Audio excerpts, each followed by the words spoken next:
हिंदुस्तान के लोगों को नमस्कार करता हूँ। हर एक दिन मैं नई नई बातें कहता हूँ। आप लोगों को याद होगा हिंदुस्तान के जब जनता पार्टी का शासन आया, वो क्यों उसकी वक्त क्यों नहीं 5 साल निकले। उसका बेबुनियादी वजह है आरएसएस के बिना पर ही जनता पार्टी फूट हो गई, ख़त्म। क्योंकि जब आरएसएस ने सम्मेलन बुलाया नई दिल्ली में, तो हमारा विदेश मामलों के मंत्री अटल जी गए निकर लगा के, क्योंकि आरएसएस से ही बना है, आरएसएस ने ही बनाया। उसने आरएसएस के मुख्तलिफ स्कूल बनाए, कॉलेज बनाए, आरएसएस के बुनियाद अटल जी ने डाली। और गुरु गोलवारकर ने आरएसएस वालों मुखर्जी, श्यामा प्रसाद मुखर्जी इंटरव्यू लिया अटल जी से, कहा ये काबिल है। उस वक्त ये वो कश्मीरी मतलब ये नहीं है, इसने बाज़ाहत कहा कि मैं एक असली कश्मीरी पंडित हूँ, लेकिन मैं बुनियादी पैदा हुआ हूँ भोपाल में, मतलब मध्य प्रदेश में। मेरी जो घर मध्य प्रदेश है, लेकिन मुझे नेहरू फैमिली के साथ भी रिश्ता है। फिर 2-3 दिन ये नहीं कहना कि आपने, मैं उन्हें कहा कुछ फिक्र नहीं, हमें आपके पर बहुत ही मुतासिर हुए। फिर इंटरव्यू, फिर इसको नाम रखा अटल बिहारी वाजपेयी। आरएसएस वालों ने, गुरु गोलवारकर ने, श्यामा प्रसाद मुखर्जी ने, जिनकी बुनियाद डाली इसने। और फिर ये बहुत बड़ा भारी लीडर बन गया।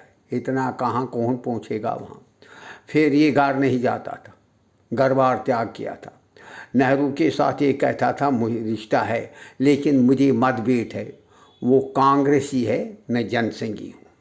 इसके बाद जब ये निकर लगा के गया शाखा में, दिल्ली में बड़ी बड़ी शाखा लगाई जनता पार्टी के वक्त दिल्ली में, तो फिर इसी बुनियाद से जनता पार्टी ने जनसंघ के साथ निचोड़ अलग किया, कहा ये आरएसएस है, आरएसएस के साथ। इसी बुनियाद पर फिर झगड़े हुए, तो फिर मोरारजी देसाई को हुकूमत से सुबकदोश होना पड़ा, त्याग दिया आरएसएस के बिना पर।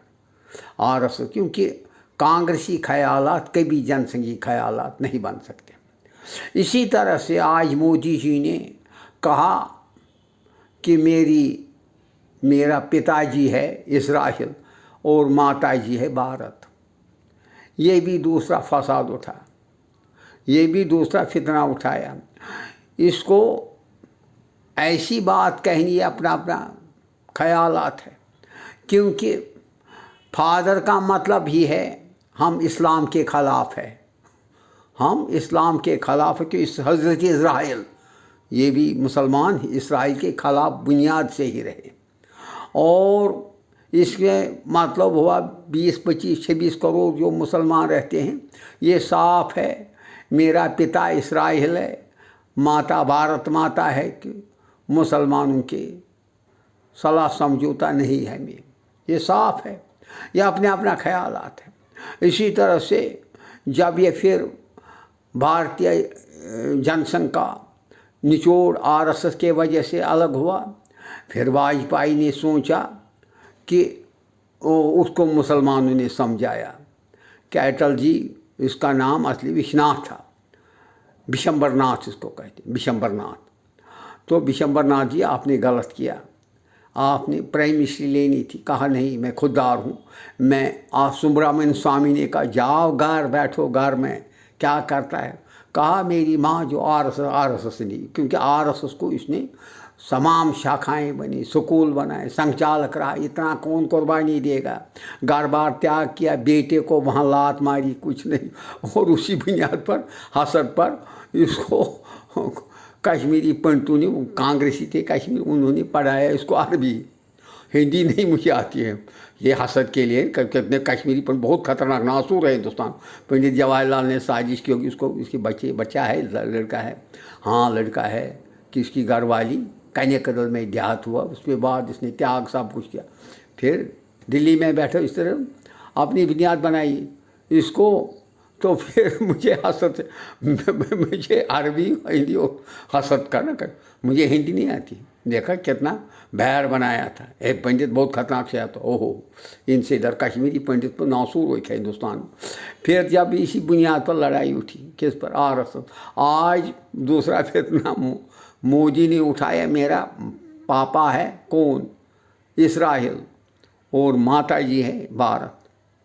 इसका मतलब अयान ये मुसलमानों के खिलाफ। इसी तरह ये लेकिन इसको जब स्वामी सुब्रमण्यम ने कहा आप जाओ जी अटल जी घर जाओ, कहा नहीं मेरी माँ RSS। ये कहता अगर घर जाता मुझे लड़का पहले डांटेगा, आपने मेरी ज़िंदगी बर्बाद की, अब तो फिर लड़ाई झगड़े हो जाए। वो कहा त्याग ही करूँ। फिर आस्ता आस्ता प्रधानमंत्री बना, लेकिन RSS के उसूल नहीं। इसने लिखा है, इसीलिए मैं मोदी में कहता हूँ, इसने ये लिखा है प्रधानमंत्री RSS का होना चाहिए इस पार्टी में, खुफिया दस्तावेज है इसमें RSS का, वरना पार्टी में सीनियर मोस्ट है राजनाथ सिंह और दूसरे हैं जो भारतीय जनता पार्टी के साथ, लेकिन उनको वहाँ का नहीं आ सकता, सिर्फ RSS का सिलेक्शन। और RSS भी मोदी को हटा, ये भी कौन, अगर RSS ने इसको मुख्यमंत्री बनाया गोई RSS के बिना पर, अब RSS के इसको मतलब सुबकदोश कर सकती, कहती आपका चाल चलन अच्छा नहीं लिखा, हमारी तंजीम को कर, इसको फ़ौरन देना है। RSS रूल है, ये कानून है इनके खुफिया दस्तावेज में RSS का ही प्रधानमंत्री वो कोई नहीं भारतीय जनता पार्टी बन सकता, कोई नहीं, खुफिया दस्तावेज उसमें, क्योंकि इनको खुद चुनो वही वही वो फिर मंत्री बनाएंगे क्या। लेकिन अगर पार्टी का देखेंगे तो फिर राजनाथ सिंह, नितिन गडकरी, बाकी है, शिवराज सिंह भी RSS का है।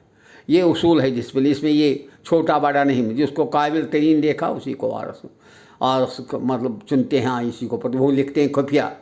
ये कहेगा मोदी RSS नहीं, वो अमित शाह को भी हटा सकते हैं जो RSS से सिलेक्शन आए हैं। इसमें संशोधन इसमें लिखा है भारतीय जनता सीक्रेट पैकेज जो होती है वो है, वो मोहन भागवती जानता है कौन निकालना है किसको रखना है। ये कहेंगे आपने गलत काम किया, ये क्या हुआ। अब इसी तरह ये दूसरा हलवा उठाया, ये पिताजी इसराइल, माताजी भारत, इतने मुसलमान, ये साफ ज़ाहिर हसद उठाना, ये गलत बात है। खैर इसका ख्याल है। इसी तरह से मदोख इसमें हुआ करता था, जहाँ जहाँ मदोख तकरीर करता था वहाँ हिंदू मुस्लिम करो, कम अज़ कम अगर मद्रास में एक दिन तकरीर किया कम से कम 1 लाख मुसलमान मर गए, वो खतरनाक आदमी था। इसी तरह से जहाँ जिस रियासत में जिस प्रदेश में जाता वहाँ से बीच करता था, वहाँ हिंदू मुस्लिम फसाद फ़ौरन उठते थे। फिर पार्टी जब तक आई हर हमेशा, फिर उसको पार्टी से निकाला, फिर वो गोरखपुर में बैठा, इसी आदित्यनाथ क्या है उसके पास बैठा। लेकिन वो ऐसे ही वर्कर है इसमें। आप कहते हो मोदी, हज़ारों मोदी इसमें है, मोदी को भूल डालेंगे, मोदी को भूल डालेंगे, लेकिन इसकी बदी हरकत जो देखी RSS ने, इसको किसी न किसी तरीके से और मार डालेंगे। और RSS खतरनाक पार्टी है, ये इसको जिंदा नहीं छोड़ेंगे अब, क्योंकि उन्होंने देखा इसका चाल से गिर गया तो उसको हटाना है, ये हटाएंगे किसी न किसी वक्त। अब वक्त लगता है, लेकिन एक बात है RSS का ही प्रधानमंत्री होता है, वरना अगर BJP का तो फिर वहाँ पर सीनियर मोस्ट बहुत आदमी है, उसमें विजयराज सिंधिया, ये सिंधिया का भी, सिंधिया वैसे छोटा है, वो राजनाथ सिंह सीनियर मोस्ट है। इसी तरह से बहुत, इसीलिए इन्होंने इस BJP सीक्रेट पैकेज में कहा RSS का ही नियुक्त करेंगे प्रधानमंत्री, कौन बन सकता है वो है। लेकिन जब इसका ये चाल चलन गिरा हुआ देखा, इसको किसी ने या तो मार डालेंगे, RSS खतरनाक पार्टी होती है, किसी पॉइजन देंगे, क्योंकि इसका चाल चलन हिंदू समाज में इज्जत गिर गया। अगर इसने आज ये कहा है मेरा पिता वो है, माँ ये, वो RSS वो नहीं मानते। ये सीक्रेट पैकेज से आया है आरएसएस से, वरना इसको नहीं, मुख्यमंत्री तभी तो इसको बनाया था। ये आरएसएस के व्यय से जो आता है उसको आरएसएस ही दफ़ा करती है वो बीजेपी ने। इसीलिए आप देखते हैं क्या, लेकिन आज दूसरा हलवा उठाया, माँ वो है बाप ये है, या ऐसी बातें नहीं करना चाहिए, आयान नहीं दिखाना है। शेख अब्दुल्ला का फ़िरका परस्ती सीखो, किस तरह उसने फ़िरका परस्ती, और खुद ब खुद कश्मीरी पंडित रियासत से भाग गए। इसी तरह ऐसी साजिश होनी चाहिए, खुद ब खुद जिसका नासु कुछ हो वो खुद भागेंगे। ऐसी अक्लमंदी होनी, ऐसी अक्लमंदी शेख अब्दुल्ला में थी। इन आरएसएस वालों के पास ऐसी अक्लमंदी कहाँ आएगी, या ऐसी अक्लमंदी। जय हिंद, जय भारत।